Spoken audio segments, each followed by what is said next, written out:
Shalom saudara-saudara sekalian, bersama dengan saya, mari kita menggali kebenaran firman Tuhan. Saat ini kita akan membahas dari kitab Kejadian pasal 3, yang tema intinya adalah tentang kejatuhan. Ya, kita akan membahas tentang kejatuhan manusia. Kita tahu, dulu pada saat orang tua pertama kita, Adam dan Hawa, diciptakan oleh Tuhan, maka Tuhan berfirman kepada mereka bahwa mereka bebas makan dari segala pohon-pohonan yang ada di dalam Taman Eden yang sempurna itu. Tetapi hanya satu yang mereka tidak bisa lakukan. Itu tertulis di dalam Kejadian 2 ayat 16 dan 17 yang berbunyi, lalu Tuhan memberi perintah ini kepada manusia. Semua pohon dalam taman ini boleh kau makan buahnya dengan bebas. Tetapi pohon pengetahuan tentang yang baik dan yang jahat itu, janganlah kau makan buahnya. Sebab pada hari engkau memakannya, pastilah engkau mati. Perhatikan, sejak semula, Tuhan sudah mengajarkan kita untuk mengendalikan diri kita. Ada hal-hal tertentu yang kita tidak boleh lakukan. Dan saat itu, orang tua pertama kita, Adam dan Hawa, dilarang atau mereka tidak boleh makan dari pohon yang ada di tengah taman, yaitu pohon pengetahuan tentang yang baik dan yang jahat. Mereka diajar untuk selalu mendengarkan, menuruti firman Tuhan.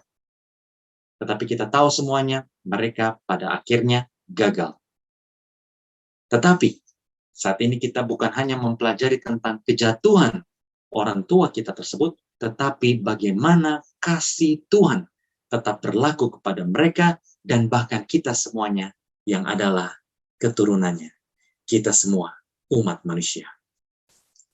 Berbicara mengenai kejatuhan manusia, kita bisa dapati di dalam Kejadian pasal 3 dimulai dengan memperkenalkan ular. Kita bisa lihat bersama di dalam Kejadian 3 ayat 1 yang berbunyi, adapun ular ialah yang paling cerdik dari segala binatang di darat yang dijadikan oleh Tuhan. Ular itu berkata kepada perempuan itu, tentulah Tuhan berfirman, semua pohon dalam taman ini jangan kamu makan buahnya, bukan?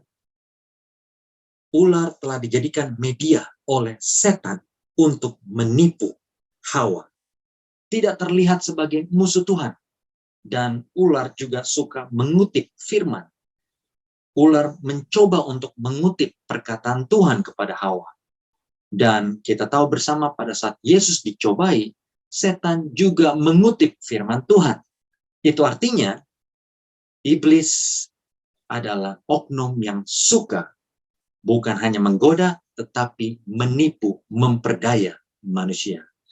Sangat menarik saudara-saudara sekalian, karena banyak orang di luar sana yang berpikir bahwa iblis atau setan hanyalah metafora atau merupakan prinsip abstrak, gambaran sisi jahat atau sisi gelap manusia. Tetapi kitab suci dengan jelas menyatakan bahwa setan adalah sosok yang nyata.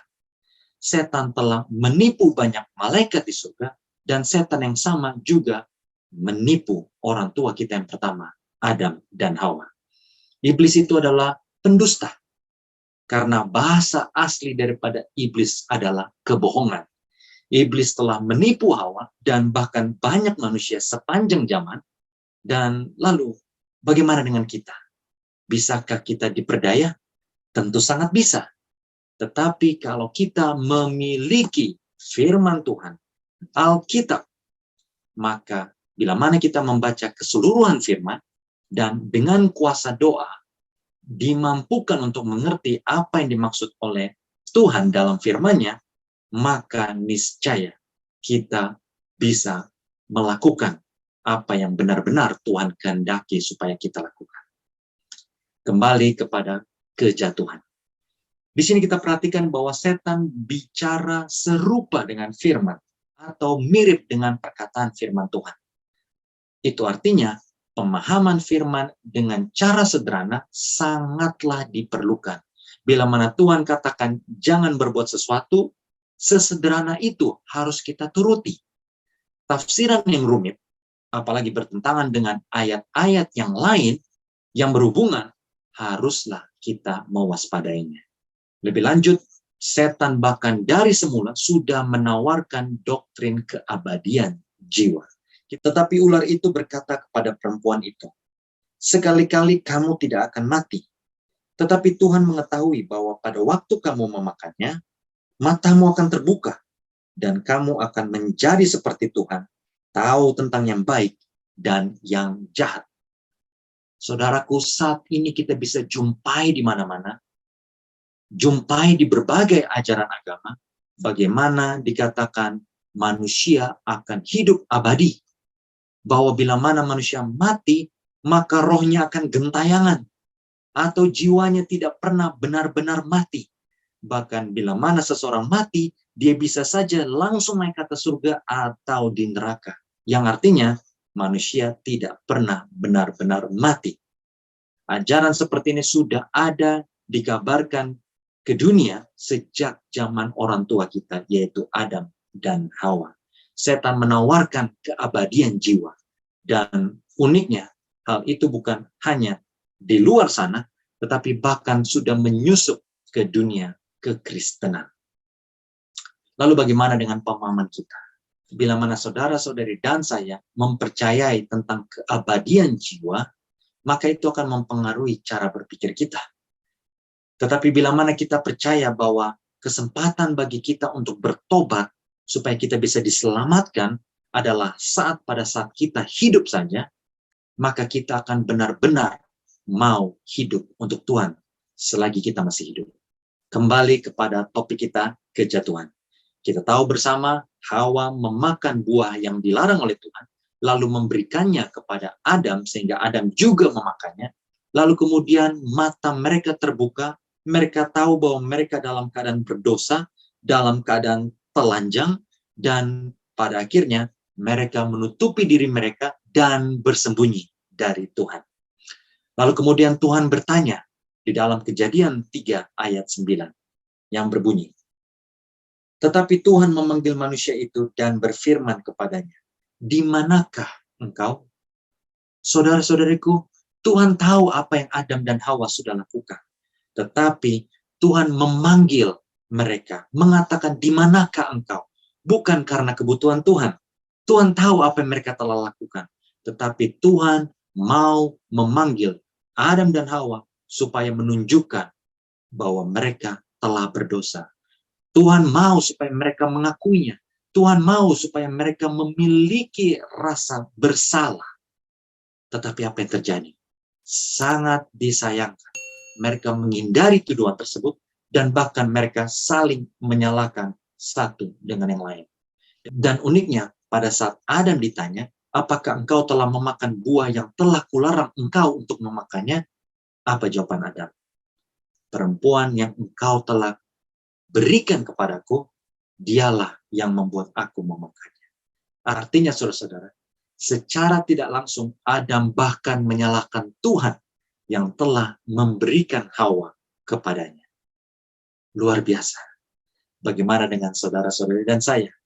Bila mana Tuhan dengan bisikan Roh Kudus berbicara kepada kita bahwa kita telah melakukan dosa dan menyakiti hatinya, akankah kita berkelit dan menuduh orang lain atau bahkan menuduh Tuhan yang telah membuat kita berdosa? Padahal kita tahu sendiri, kita sendiri yang memilih untuk berdosa. Pada saat Adam ditanya, Adam menunjuk Hawa. Pada saat Hawa ditanya, Hawa menunjuk ular. Dan apa nasib ular? Ular dikutuk. Karena dia telah menjadi media setan untuk menipu manusia. Kejadian 3 ayat 14. Lalu berfirmanlah Tuhan kepada ular itu, karena engkau berbuat demikian, terkutuklah engkau di antara segala ternak dan di antara segala binatang hutan. Dengan perutmu lah engkau akan menjalar, dan debu tanahlah akan kau makan seumur hidupmu. Ular dikutuk, yang tadinya dia tidak merayap dengan perutnya. Alkitab dengan jelas mencatat, sejak saat itu dia harus merayap dengan perutnya. Dan saat itulah, pada saat manusia jatuh ke dalam dosa, ada yang namanya penghakiman, kejahatan, kematian, dan kutukan menimpa manusia dan bumi yang didiami. Tetapi dalam hal ini, puji Tuhan, saudara-saudara sekalian, ada pengharapan dan janji keselamatan. Manusia tetap dihukum, karena ada hukum sebab akibat. Karena manusia sudah berdosa, maka ada penderitaan dan kematian. Tetapi ada harapan. Dan harapan itu diberikan oleh Tuhan, supaya kita semua bisa diselamatkan. Kita bisa dapati di dalam Kejadian 3 ayat 15 yang berbunyi, Aku akan mengadakan permusuhan antara engkau dan perempuan ini, antara keturunanmu dan keturunannya. Keturunannya akan meremukkan kepalamu dan engkau akan meremukkan tumitnya. Perhatikan, keturunannya akan meremukkan kepalamu. Bukan keturunannya. Dari bahasa aslinya, ini merupakan seorang keturunan dari perempuan tersebut, yaitu Hawa. Satu orang yang akan meremukkan kepala si ular tersebut, yang adalah setan. Artinya, ini adalah janji tentang penebus, janji tentang Mesias yang akan membebaskan manusia dari dosa dan pengaruh-pengaruhnya, yang akan membebaskan manusia dari kuasa iblis atau setan. Nasib manusia juga terdapat dalam kitab di pasal yang sama, pasal 3, Kejadian 3 ayat 16, berbunyi, firman-Nya kepada perempuan itu, susah payahmu waktu mengandung akan kubuat sangat banyak. Dengan kesakitan engkau akan melahirkan anakmu. Namun engkau akan birahi kepada suamimu, dan ia akan berkuasa atasmu. Wanita akan bersusah payah mengandung dan melahirkan. Laki-laki juga harus bekerja keras, karena tanah terkutuk oleh karena perbuatan dosa mereka.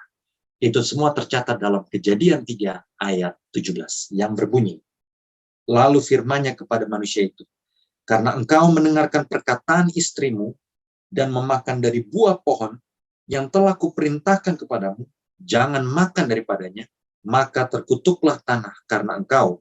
Dengan bersusah payah engkau akan mencari rezekimu dari tanah seumur hidupmu. Ular telah dikutuk, Adam dan Hawa telah dihukum oleh karena perbuatan mereka, dan bahkan bumi kita ini pun telah dikutuk sehingga penuh dengan penderitaan. Tetapi di tengah hukuman yang telah diberikan oleh Tuhan kepada kita semuanya, tetap ada berkat di dalam bentuk harapan, yaitu janji tentang Mesias. Saudara-saudari, percayalah, Tuhan pencipta kita tahu yang terbaik bagi kita ciptaannya. Tuhan menginginkan kita untuk mengetahui kebaikan semata, untuk mengetahui segala sesuatunya yang penuh dengan kasih, yang benar, yang suci, yang adil, segala sesuatu yang baik. Tetapi manusia mau tahu yang jahat. Itulah sebabnya ada beberapa hal yang lebih baik kita tidak mengetahuinya. Karena manusia cenderung untuk mengadopsi hal-hal yang jahat. Sebagai kesimpulan, biarlah contoh dari pelanggaran Adam dan Hawa bisa kita cerna bersama, yaitu pilihan moral atau spiritual kita akan berdampak kepada kehidupan jasmani atau biologis, atau bahkan sosial kita. Ingat kesalahan orang tua atau leluhur kita Adam dan Hawa.